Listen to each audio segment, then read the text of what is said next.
E aí, galerinha, seja bem-vindo à aula de hoje. Hoje nós vamos estar dando continuidade ao nosso processo de aprendizagem da filosofia. Hoje nós vamos estar fazendo uma passagem entre a filosofia helenística para a filosofia medieval. Meu nome é Marcos Manuel e eu vou acompanhar vocês nessa viagem. Bom, galerinha, vamos lá. Quando a gente está falando dessa passagem de uma filosofia helenística para uma filosofia medieval, a gente não pode desconsiderar a própria transição de período que acontece historicamente também.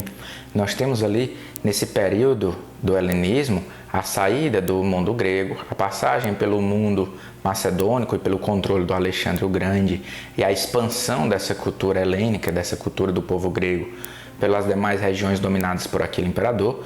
Logo em seguida, com a dominação do Império Romano, ainda no seu período republicano, começa a haver uma absorção dessa cultura grego-romana, que vai influenciar fortemente a formação da cultura grega.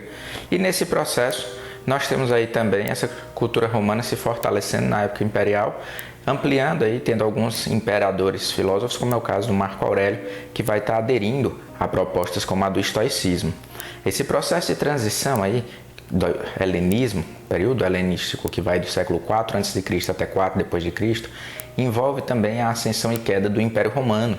Então é importante entendermos que essa passagem para a construção dessa filosofia medieval, ela está ligada diretamente à própria construção dessa reta final do Império Romano, a decadência desse império e também ao fortalecimento de uma nova perspectiva de pensamento, que é a perspectiva cristã. E aí a gente precisa lembrar de alguns acontecimentos nesse processo, inclusive da própria formação do cristianismo. Você lembra que ali no século I, há o surgimento na região periférica do Império Romano de uma figura que é Jesus, que começa a disseminar as suas ideias, propagar ali uma perspectiva que diferia do judaísmo tradicional encontrado naquela região e que acaba não agradando nem aos judeus nem ao Império Romano, que leva ele gradativamente a ser julgado, condenado à crucificação, que é a pena máxima do Império Romano. Com a morte de Jesus, os seus discípulos, aqueles que lhe acompanhavam, começam a espalhar pelo mundo um pouco de suas ideias. E aí se destacam-se Pedro e Paulo, mandando cartas, enviando mensagem para algumas regiões. Quando a gente olha, por exemplo, a própria Bíblia, nós encontramos lá a carta aos Coríntios, carta a Efésios, carta a várias regiões desse território romano falando sobre essa nova perspectiva. Mas, professor, essa nova perspectiva, assim como o judaísmo, ela é monoteísta. Ela acredita em um único Deus. Mais do que isso, ela se fortalece nessa figura do Messias, nesse Jesus que chega até ali. Só que esse Império Romano, ele é pagão. Ele acredita em vários deuses, ele tem uma perspectiva diferente de compreender a fé. Nós temos ali no Império Romano uma religiosidade que está intrínseca também à questão do Estado. Então lembrem-se que desde a época grega, a tradição grega fortalece isso dentro do Império Romano, nós temos ali deuses que protegem as cidades, nós temos um panteão. O que é panteão, professor? É um céu, um lugar onde ficam os deuses, com diversas divindades. Então nós não temos religiões ainda monoteístas ali nesse Império Romano. E nós vamos desenvolvendo o que nós chamamos de paganismo. Não se engane, o paganismo não é o ateísmo. Eles acreditavam em Deus, eles cultuavam. Esses deuses protegiam suas cidades, faziam parte da vida pública. Tínhamos os festejos e os momentos de congratular a esses deuses, agradecê-los ou mesmo pedir favores a eles.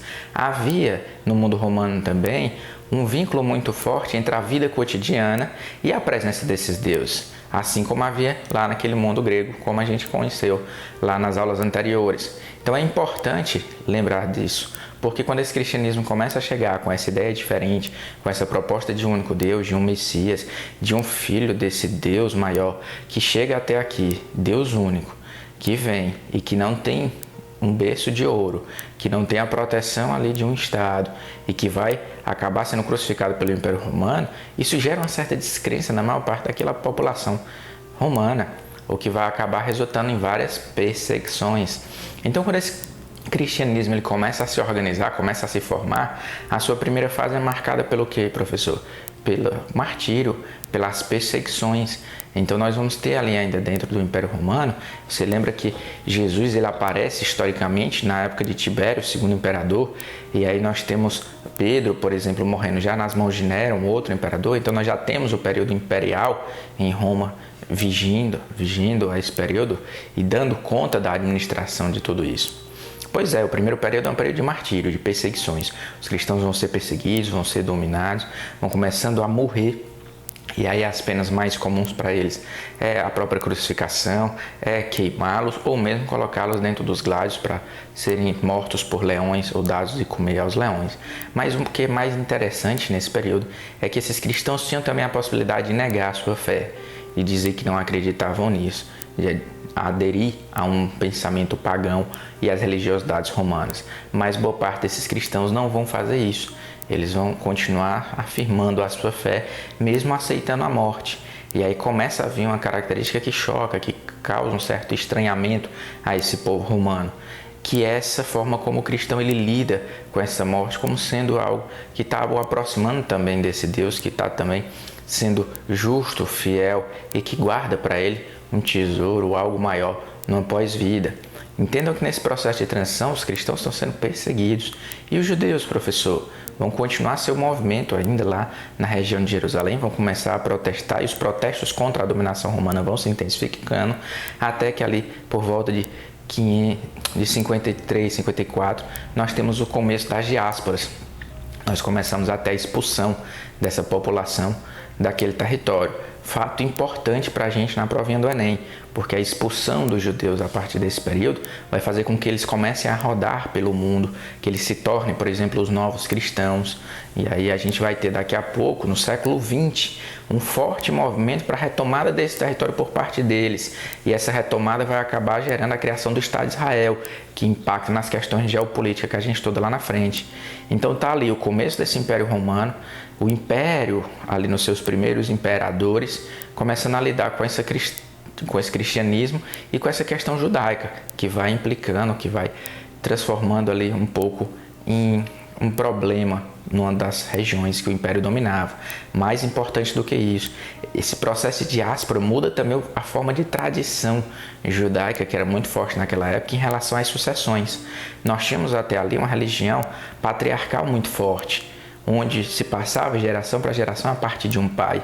Mas com a dominação romana daquele território, com os estupros e assassinatos que vão ocorrer, fica difícil saber quem daquelas mulheres está tendo um filho legítimo de um judeu. Então a gente começa a ter uma transição importante. A gente passa a considerar o judeu como sendo aquele que vem de um ventre de uma mãe judia. E aí alguns que conspiram, que falam até que o próprio Hitler era um judeu por ser filho de uma judia. E a tradição judaica sofre essa mudança importante, porque a partir desse período a gente perde o controle dessa linhagem patriarcal que se tinha até ali, derivando lá das primeiras tribos, dos primeiros grupos de formação desses hebreus nas primeiras civilizações. Nesse período nós temos os cristãos sendo perseguidos, os judeus sendo perseguidos. Com essas constantes perseguições que os cristãos vão sofrendo, mesmo resistindo e não negando sua fé, eles vão começando a morrer. Começa a se tornar perigoso também morar nas cidades, porque se eu sou um cristão e moro nas cidades romanas, eu posso ser perseguido, atacado, ter meus bens tomados simplesmente por ser cristão. E mais do que isso, eu vou começando a ver esse império cair. Cai em que sentido, professor? Eu vou começando a ver esse império se tornar tão grande que as suas fronteiras começam a se ver ameaçadas. Invasões bárbaras vão começando a atrapalhar esse processo. Ainda lá nesses primeiros séculos de império, nesses primeiros imperadores, a gente assiste a morte do Pedro nas mãos de Nero.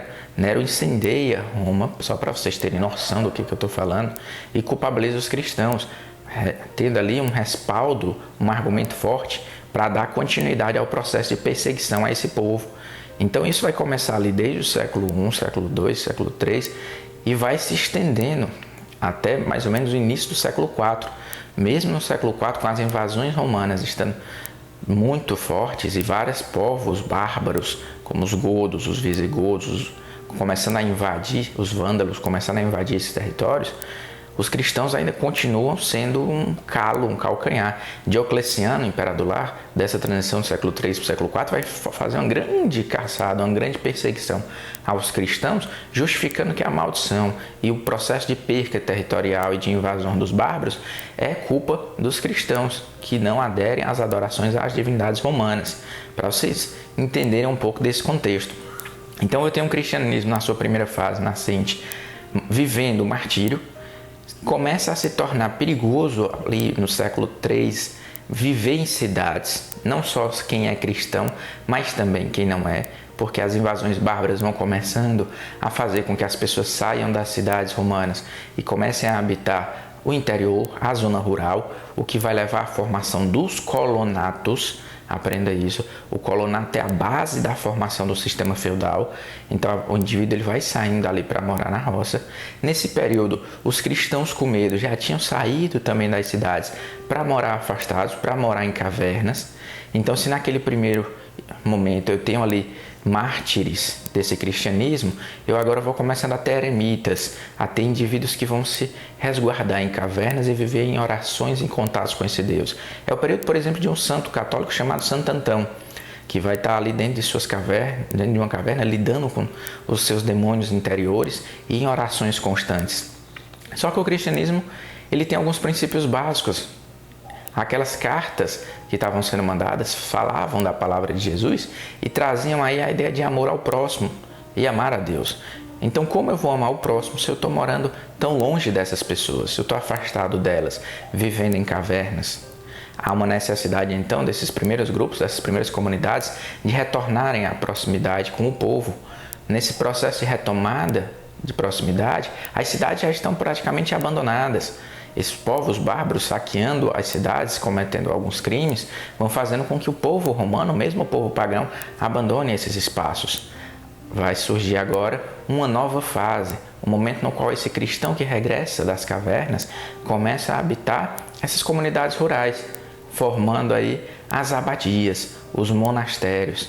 E aí ele vai começar a fazer isso porque nós temos uma mudança importante na política romana. Já nessa reta final, ali no século IV, a gente vai ter o cristianismo sendo aceito por esse Império Romano. Você lembra da figura do Constantino, que vai aprovar um edito, o Edito de Milão, que transforma o cristianismo em religião aceita pelo povo, e daqui a pouco Teodósio, com o Edito de Tessalônica, transforma em religião oficial. Então nós temos gradativamente essa religião que estava ali na periferia, agora sendo parte desse Estado. É a formação da Igreja Católica Apostólica Romana, que começa a se fundamentar nos últimos anos desse império e que vai acabar servindo de baluarte para toda a Idade Média.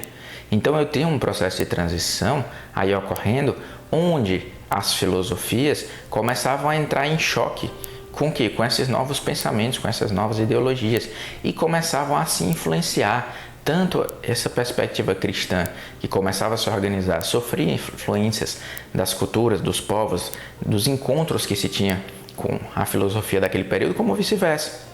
Nesse processo, a construção dessas abadias, essa nova fase de cristianismo que se inicia, com a mudança para a zona rural, com habitar esses espaços coletivos, com começar a desenvolver isso, leva à formação dessa Idade Média. Então lembre-se, quais são as características dessa transição? O que levou a essa transição do Império Romano para a Idade Média? As invasões bárbaras, que fazem com que a gente saia das cidades e comece a habitar a zona rural. O declínio econômico, porque Roma começa a não conseguir mais se expandir numa velocidade suficiente para gerar escravos, que é a sua principal mão de obra para utilizar nesse período. Escravos esses conquistados a partir de combates, de conflitos. Como eu já não consigo mais ter tantos conflitos, eu acabo não conseguindo manter toda uma estrutura que eu desenvolvi para esse império. Então tudo isso daí vai acabar impactando no declínio. E enquanto tudo isso está acontecendo politicamente, o cristianismo vai ali galgando passo a passo uma forma de resistir. E resiste principalmente pela fé. Então a fé, a crença dessas pessoas começa a chocar e entrar de confronto com aquele pensamento romano vigente na época. Gente, entenda uma coisa, o pagão ele faz sacrifícios aos seus deuses. Só que quem está sendo sacrificado ali não vai por livre e espontânea vontade. Os cristãos estavam morrendo na primeira fase por acreditarem, por terem fé em Deus e saberem que é mais importante acreditar nele do que eu negá-lo simplesmente para garantir sua vida. E aos poucos, essa virtude vai começando a aparecer no cotidiano e no diálogo cristão.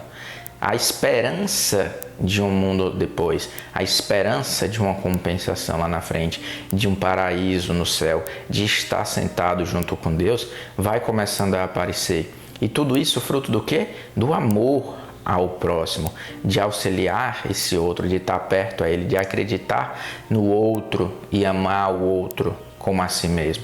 Por que eu estou frisando isso? Porque aos poucos as 3 virtudes que estão lá nas cartas aos Coríntios que Paulo escreve, vão começando a entrar no cotidiano das pessoas. Daqui a pouco, o primeiro grande filósofo cristão, Agostinho de Hipona, vai pegar essas virtudes e vai fundamentá-las filosoficamente. A gente vai entender isso mais nas próximas aulas. Então eu vou tendo aí a população começando a entender um pouco do que é esse cristianismo, lidar com esse cristianismo nesse processo de transição. A vida vai se tornando rural. É nessa formação dessas abadias, desses monastérios, que começam a surgir as primeiras ordens religiosas.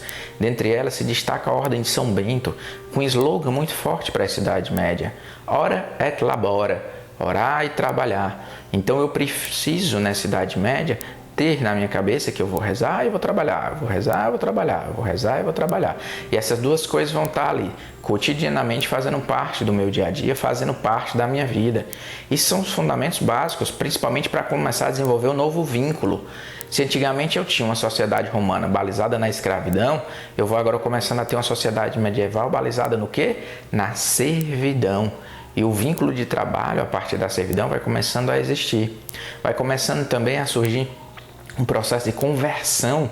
De que, professor? Desses bárbaros. Então esse cristianismo que fica ali como uma das instituições romanas nesse mundo medieval vai convertendo esses bárbaros ao cristianismo, apresentando uma nova perspectiva e também se constituindo como uma esfera de poder e de controle dentro desse mundo e das novas geopolíticas que vão começar a existir a partir do século IV. Tá dando para entender, meu jovem? Pois é. Então a gente viu na aula passada as filosofias helenísticas. A gente entendeu aquelas 4 principais correntes: ceticismo, cinismo, estoicismo e epicurismo. A gente viu o estoicismo e o epicurismo se destacarem. Pois é, nesse processo começa também a rever-se alguns pensamentos antigos, como é o caso do neoplatonismo. Então a corrente também que acontece nesse período é o neoplatonismo, que é caracterizado pelo quê, professor? Por um filósofo chamado Plotino, que começa a pensar na existência de um uno, de algo que unisse toda essa natureza, que vai daqui a pouco receber o nome de Deus pelos cristãos também. Seria algo que controlaria todo esse universo. O que ele está fazendo é um monismo idealista.